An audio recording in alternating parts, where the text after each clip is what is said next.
J'ai effectivement le plaisir de revenir, au moins grâce à Internet, à Vannes, dans votre université.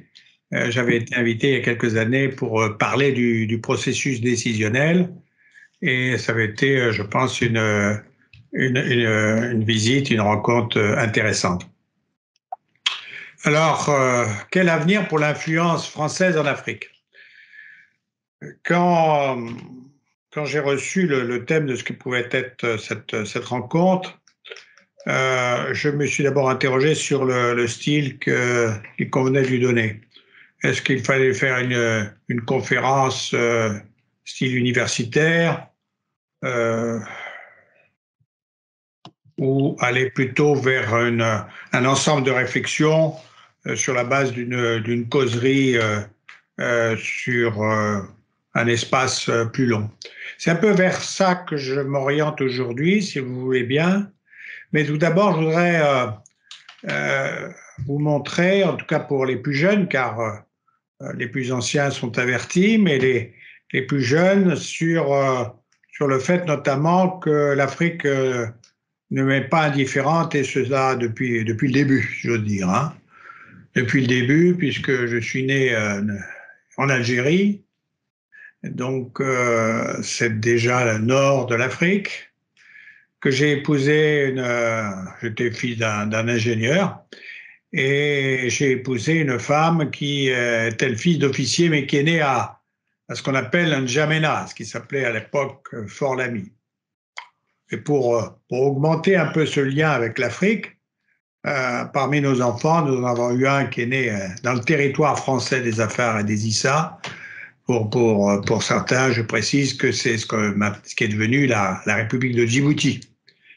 Et puis pour le dernier, il est né au Sénégal. Donc vous voyez un attachement personnel fort qui a été renforcé évidemment par toute une série d'expériences dans le cadre de mes fonctions de jeune officier, que ce soit à Djibouti bien sûr, mais aussi au Tchad, au Sénégal, en Mauritanie, et puis plus tard dans d'autres pays, Rwanda, etc.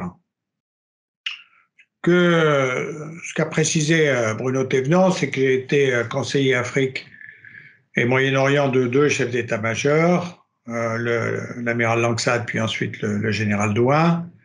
Et donc, à ce titre, j'ai eu énormément de missions auprès des décideurs militaires, mais aussi politiques.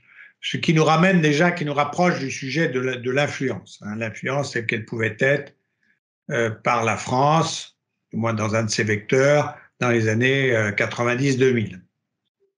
Ce qui m'a permis évidemment d'avoir à réfléchir sur ce que voulait la France, ce qu'essayait de faire la France, et puis quels étaient les moyens de la France, bien sûr. Les moyens diplomatiques, les moyens économiques et les moyens militaires. Alors, évidemment, quand j'ai entendu ce titre, quel avenir pour l'influence française en Afrique, vous m'entendez bien là? Oui. Il faut parler un peu plus fort.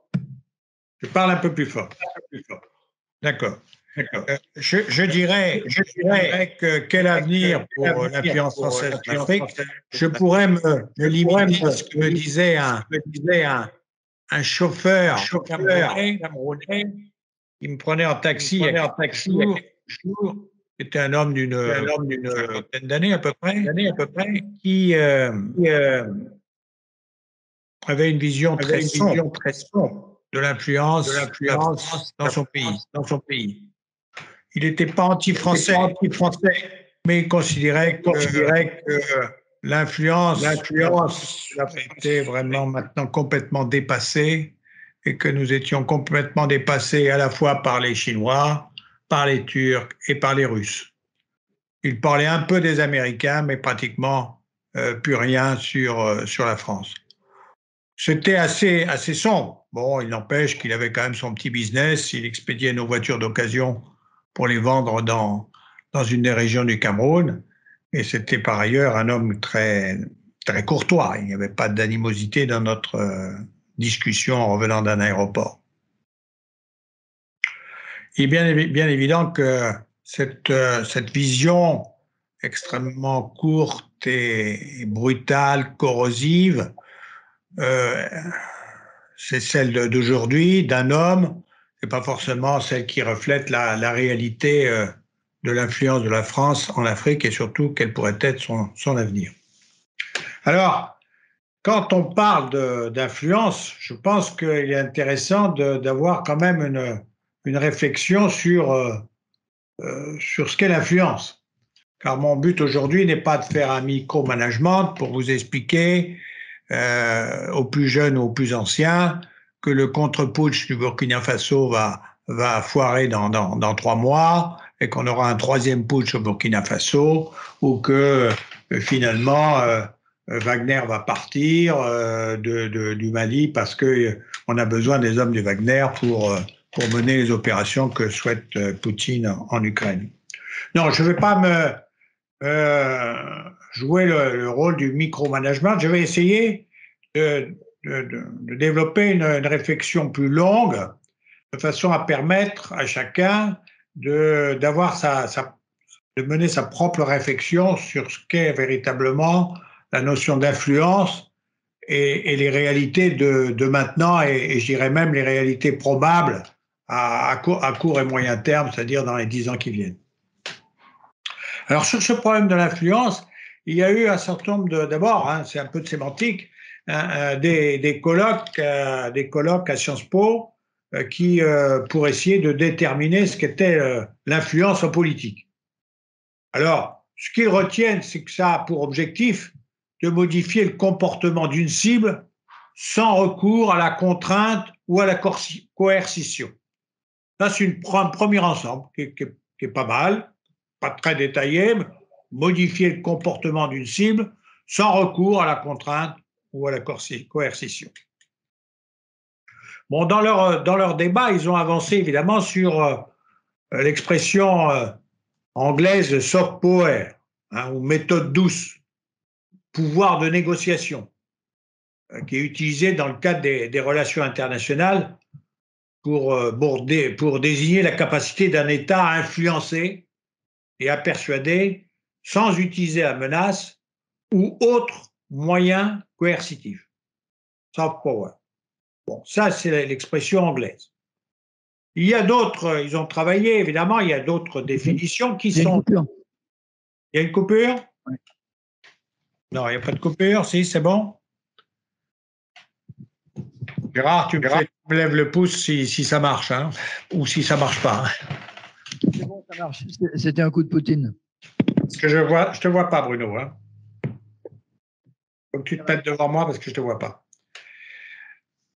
Alors, un pouvoir d'influence peut être dirigé vers différents acteurs de la scène internationale. Bon, ça peut être un pays adverse, bien sûr, un pays allié, ça peut être aussi vers des ONG, hein, ou des sociétés, des firmes, comme on dit maintenant, des firmes internationales.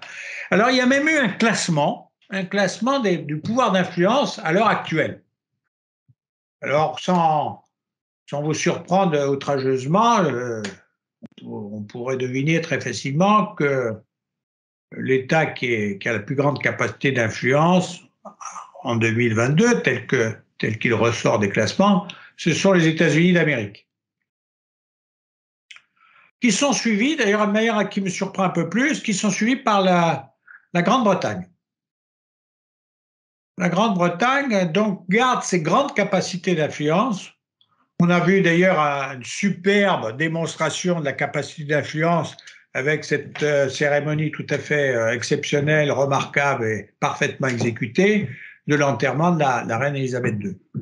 Ça prend cette capacité à mobiliser l'ensemble des médias mondiaux pendant presque 15 jours sur cette activité, et pour faire la démonstration qu'ils sont seuls capables de faire ça, ça fait partie ça permet de leur renforcer leur capacité d'influence. Donc, ils sont classés numéro 2.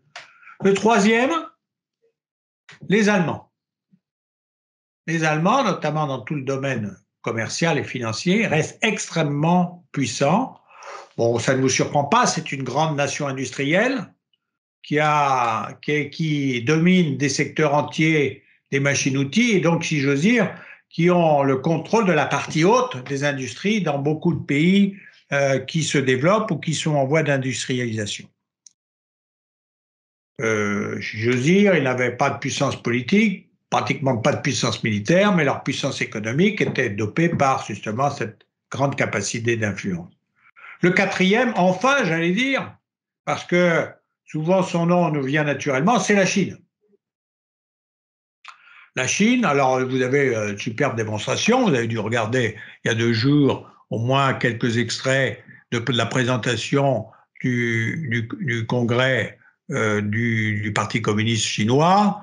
Là, vous avez une expression de la puissance et vous avez même une révélation de la puissance puisqu'on passe maintenant très clairement avec l'ère Xi Jinping dans l'ère de la puissance où la Chine a pu à se cacher et à se courber. Le cinquième, le Japon. Ah oui, le Japon, au moins dans toute la grande sphère indo-pacifique, est très présente.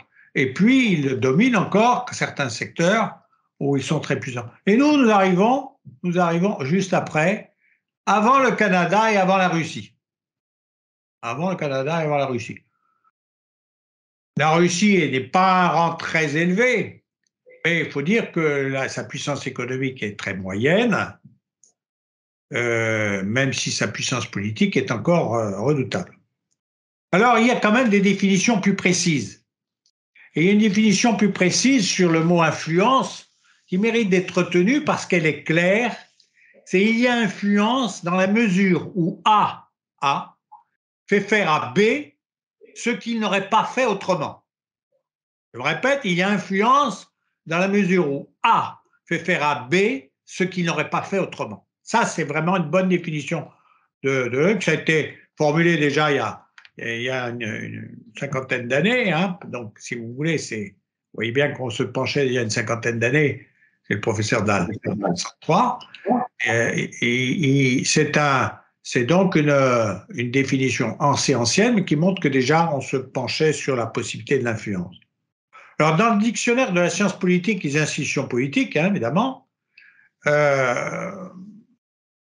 on n'opère plus de distinction entre pouvoir et influence.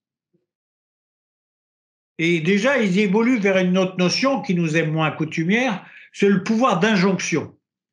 Pouvoir d'injonction par la sanction,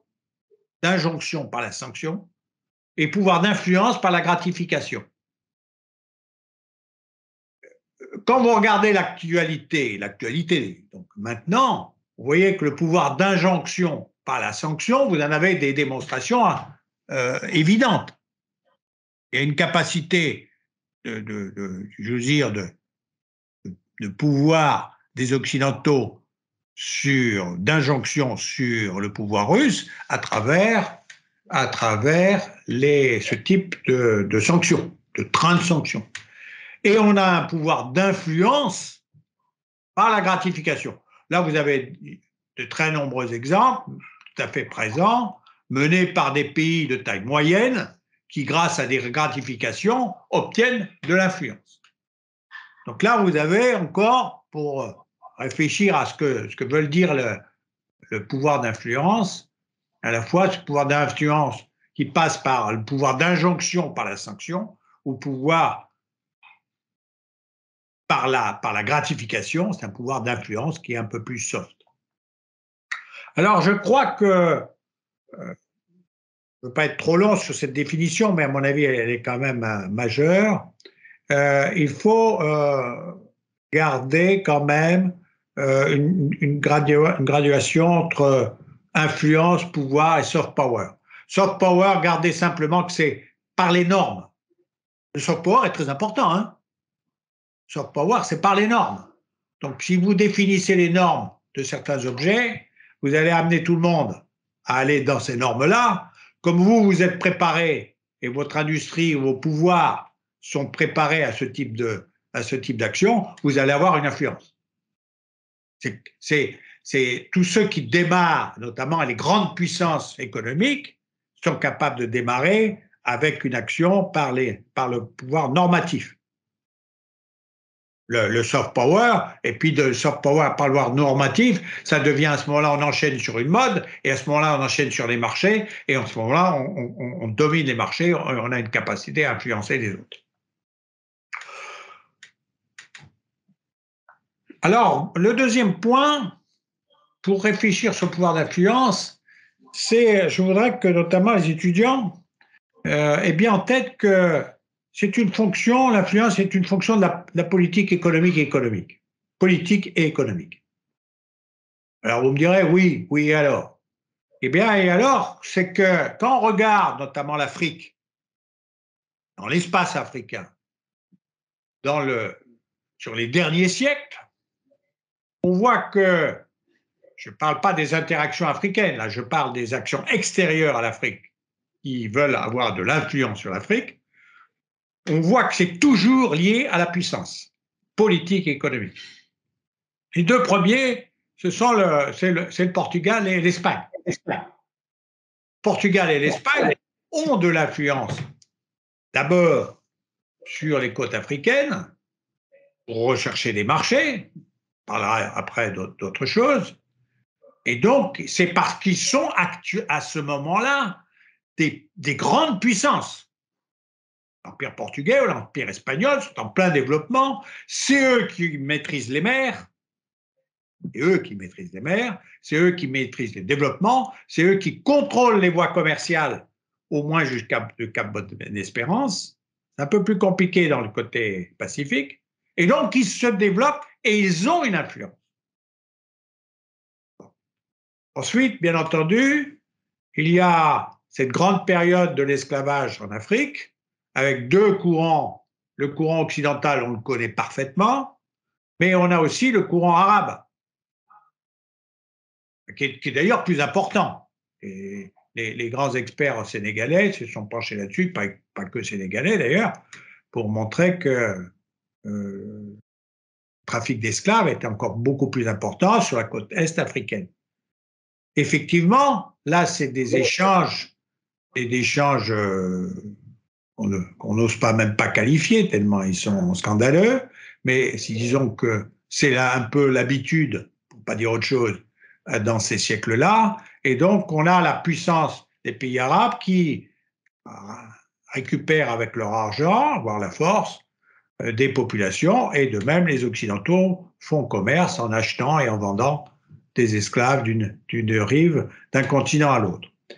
C'est, si vous voulez, l'incapacité des peuples africains à se protéger d'influences les plus néfastes possibles.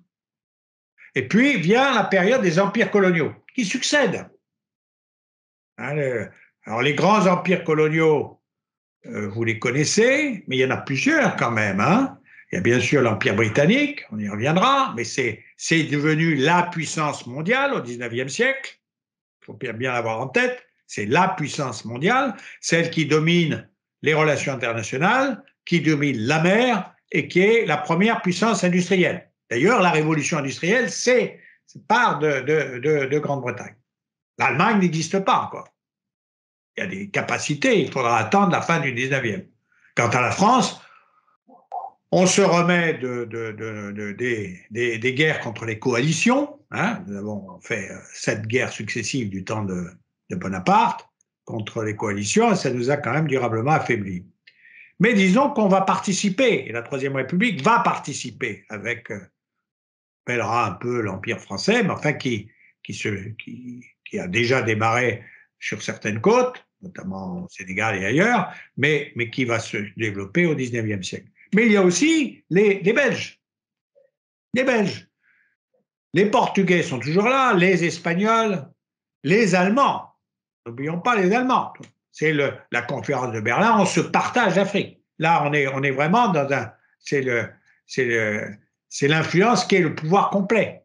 C'est-à-dire que là, et certains avec des idées différentes et des méthodes différentes. C'est trop long d'y revenir, mais les Anglais vont beaucoup s'appuyer sur les élites locales.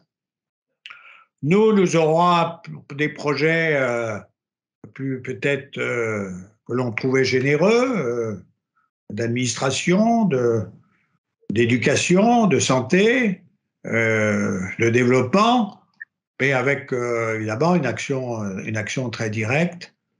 Certains, les Belges par exemple, vont beaucoup exploiter évidemment le Congo belge, qui était une propriété personnelle pendant longtemps du roi des Belges.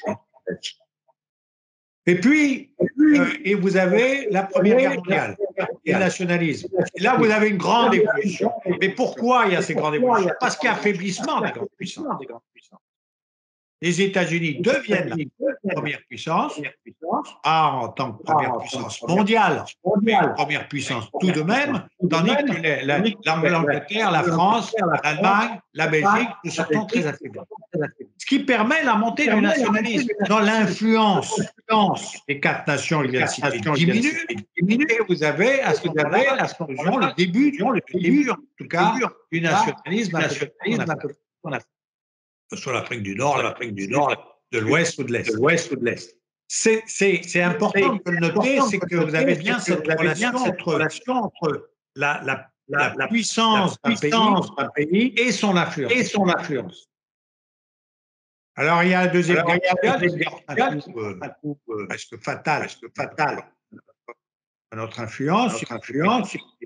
Les Britanniques le comprennent plus vite que nous, ils se retirent de l'Inde, etc. Perte complète de capacité.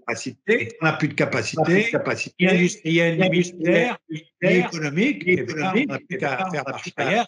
C'est ce que les Britanniques. Les Français, nous croyons à notre projet de développement, d'éducation, etc.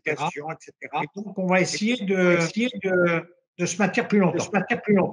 Bon, vous connaissez l'histoire. Il faudra attendre 58 et les colonisations moins du Sahel. Sachant que là, le général de Gaulle ne fait que reprendre ce qu'il a exprimé en 1944 au discours de Brazzaville, où il exprime très clairement qu'il lui paraît logique les pays aillent vers une certaine autre. Il ne fait qu'appliquer ce qu'il a fait.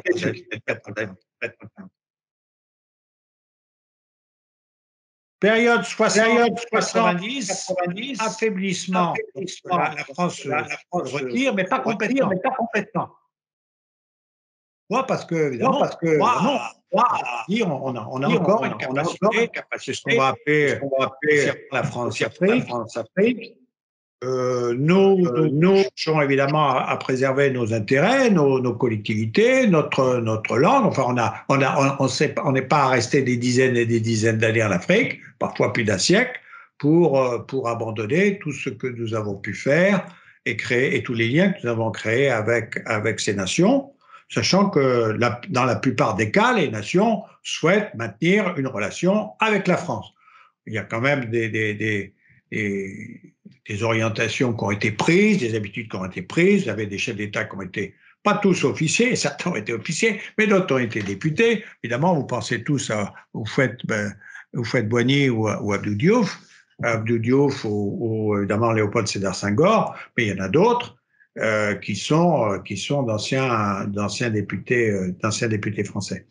Alors là, évidemment, vous avez encore des chocs. Celui qui avait pris un espace considérable à partir de 60, c'est évidemment l'Union soviétique qui voyant pâlir les États coloniaux, disparaître les États coloniaux, et sachant que les États-Unis d'Amérique étaient contre les empires coloniaux, se sont glissés pour avoir une influence politique, une influence militaire, mais grosso modo, tout ça va s'effondrer avec la chute du mur. Et qu'est-ce qui se passe en 90? Les influences sont encore bouleversées. Vous avez une superpuissance qui apparaît et unique, c'est les États-Unis d'Amérique. Les États-Unis d'Amérique deviennent la superpuissance, moi je dirais au moins jusqu'en 2010. On dit en 2015, allez. Jusqu'en 2015, c'est la seule superpuissance. Pouvoir d'influence complet. Aussi bien dans le domaine économique, dans le domaine politique, Et regardez d'ailleurs tous les soutiens qui ont été accordés ou pas accordés à tel ou tel en Afrique. On fait, grosso modo, la politique, en tout cas, ce qui survient un peu partout dans le monde, c'est le vœu des États-Unis d'Amérique. Parfois, ils se trompent lourdement. Hein. On peut discuter des Balkans, on peut discuter évidemment beaucoup de l'Irak, mais ça, vous êtes aussi bien informé que moi. On peut rediscuter de la Syrie, de l'Afghanistan, de la Libye, etc. Donc là, on voit on a un grand pouvoir d'influence. Nous, la France, on maintient des relations, mais qui sont de plus en plus difficiles. De plus en plus difficiles. Pourquoi elles sont de plus en plus difficiles? Parce qu'à ce moment-là, évidemment, on est moins puissant. Ne nous l'aurons pas. Relativement, nous sommes de moins en moins puissants. Comment peut-on avoir une influence? Il suffit de regarder les budgets de la coopération ou du budget d'aide au développement. On voit bien que la France fait quelque chose. Mais les efforts des différents gouvernements, d'ailleurs, qu'ils soient de gauche ou de droite, ne sont pas négligeables. Mais entre les multiples discussions des uns des autres, ce qu'on constate, c'est que les budgets descendent. Donc, et en plus, on a quelque chose qui est inhérent aux Français. On veut toujours donner des leçons. Bon. Leçons, alors c'est à la fois ce qui est bien, hein, mais évidemment, ça ne plaît pas forcément à nos amis africains, mais on pourrait parler du Moyen-Orient ou d'ailleurs. Et donc, cette volonté régulière, pour laquelle il n'y a pas à avoir honte, mais seulement il ne faut pas s'étonner aussi des résultats, de lier morale et politique, nous amène à une diminution d'influence. Quand vous mêlez pouvoir de gratification et pouvoir d'injonction, vous êtes plus faible que si vous mêlez que le pouvoir de gratification. Au moment où monte totalement la Chine en Afrique, c'est plutôt dans le pouvoir de gratification. On n'en a rien à faire d'avoir à faire un dictateur dur, un dictateur moyen ou un dictateur mou. Il répétera toujours la même chose. Ça, c'est vos affaires internes. Nous, on s'en mêle pas. On vous achète ceci, et puis on vous construit un chemin de fer ou un port ou des établissements. Et puis voilà. Nous, les Français, on était passés d'une aide budgétaire dans les années 90, puis on s'est aperçu que ces aides budgétaires, il y avait quand même beaucoup de trous dans la raquette quand même. Donc on est passé à une aide projet, ce qui était intéressant, mais seulement toujours lié avec, oui, mais vous savez, les droits de l'homme, il faut que vous les respectiez, etc. Alors, certains pays, bon, je pense évidemment à nos vieux amis, comme je dirais, par exemple le Sénégal. Bon, le Sénégal, longtemps, il a fait ça, hein. Quand même, vous avez dû remarquer, si vous regardez finement là, ce qui se passe en ce moment, c'est que le Sénégal, il s'est abstenu aussi aux Nations Unies sur des résolutions pour condamner l'agression russe. Donc, si vous voulez, on a cette capacité, les Français, pendant toutes ces années-là, d'agir le mieux possible, parce que je pense que globalement, quoique on ait régulièrement jeté l'opprobre sur la France-Afrique, qui sait ce que c'est que la France-Afrique, c'était peut-être valable du temps de Focard, mais moi je ne l'ai jamais retrouvé depuis, et même quand les 10 années où j'étais quand même, non pas dans la France-Afrique, mais j'étais comme conseiller Afrique et Moyen-Orient du chef d'état-major des armées, et même après comme chef du centre opérationnel, les capacités étaient réduites. Quand on est passé d'Elf à Total, il y a eu un changement, je peux vous dire, complet d'attitude. Le président d'Elf qui se promène avec sa mallette pour aller voir tel président, ça a marché. Avec les successeurs, quand Total a repris la main, ça a complètement changé. C'est une manière d'assainir, mais c'est pas mal ça. Mais enfin bon, c'est ça. Et encore, c'est un exemple où là, cette société qui n'est pas à capitaux étatiques français, contrairement à ce qu'on peut entendre à la radio, maintient des positions encore importantes en Afrique. Mais sur cette période des Français, où nous, jusqu'à présent d'ailleurs, hein, on lit toujours, on a les plus grandes difficultés à se maintenir. Alors certes, dans les cas d'alerte extrême, nos amis africains savent qu'on répond à leur appel. C'est ce qui s'est fait en 2013, évidemment, pour le Mali, au moment de l'offensive islamiste, et puis l'engagement de Serval, puis de Barkhane.